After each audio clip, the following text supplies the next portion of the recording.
Okay. Hi. Okay. Am I in focus? Am I? I hope I am. All right.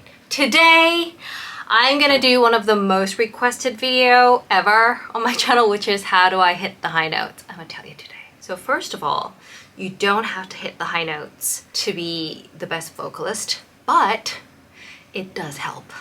It does.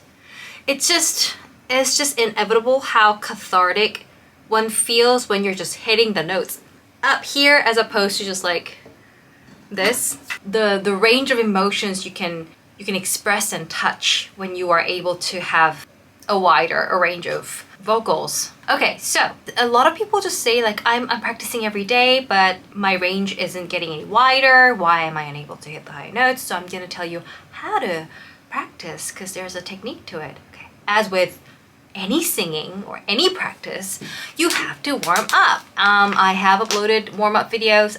I'm assuming that most of you have seen it. The longer you warm up, the better and easier you'll be when you're practicing high notes. Just because you're so eager to get practicing on your high notes, you can't skip the basics. I always make an analogy with like Picasso and all these great painters. If you go back to their early stuff, it looks nothing like the works that have done later in their careers. They have gotten the basics down and then moved on to their technique. So just because you feel like, oh, I don't need to do the basics because I have a particular voice, I have a particular tone, I sing like, you know, Rihanna with a nasal sound. First of all, you're not Rihanna. She's the queen of that realm. So you need to find your own thing. And before you find your own thing, just remember that all the masters have gotten the basics down before they moved on to something special, okay? Have to get the basics down. Have to. Just cannot emphasize it anymore. What do you need? You need water. Vocal practice means water. If you don't have your water, pause the video, go get water and come back. I'll be here. Okay, and just remember, you're not just downing as much water as you can. You're just taking sips. Just keep your vocal cords watered, okay? Now, if you have done the lip trills, the tongue trills, the scales, what you're trying to find out as you're practicing and warming up is the range of your vocals. I don't think this is the only app, this is the one that I use, but if you just look up vocal pitch apps, I bet there are tons. Oh, and another thing, some people sing on an empty stomach. I am not one of those people. And if you do everything right, you shouldn't be singing on an empty stomach. Get some food in there before you belt it out. This is the app that I use. It's called Vocal Pitch Monitor. And what it does is whatever sound you make, it will show you the note you're hitting. So if I go, ah, I'm hitting an E. F. So if you want to know if you're on pitch, you just have to check the app. And what you do as you're warming up, not right away, but if you've done enough warm up, like half an hour, and you want to know your range, you can go down, down, down, down, down, down, down, down, down. And it's not just about your highest note, it's also about your lowest notes. So you can tell that if you're not going as low as you used to, you're just not in full condition. How low you can go is also an indicator, a very good indicator of your vocal condition. And I think I mentioned this in my warm-up video. Is not the best syllable to practice and warm up. It's usually something more solid that can push your sound more forward. For me, it's nay. Nay, nay, nay, nay, nay, nay, nay, nay. Yeah, so I can already tell that I am not in good form because I haven't been singing since the flu. And I think I've mentioned this, I've totally lost my airy higher notes where I can go, ah. It used to be a lot clearer, a lot easier, but completely dry. I mean, this is actually much better than it used to be. I used to go, since the flu, the usual Gina would have completely lost her mind and jumped off a bridge, but I am trying to keep it together. So I'm just taking the time, being patient as it comes back. So, I am already uncomfortable going into D sharp. E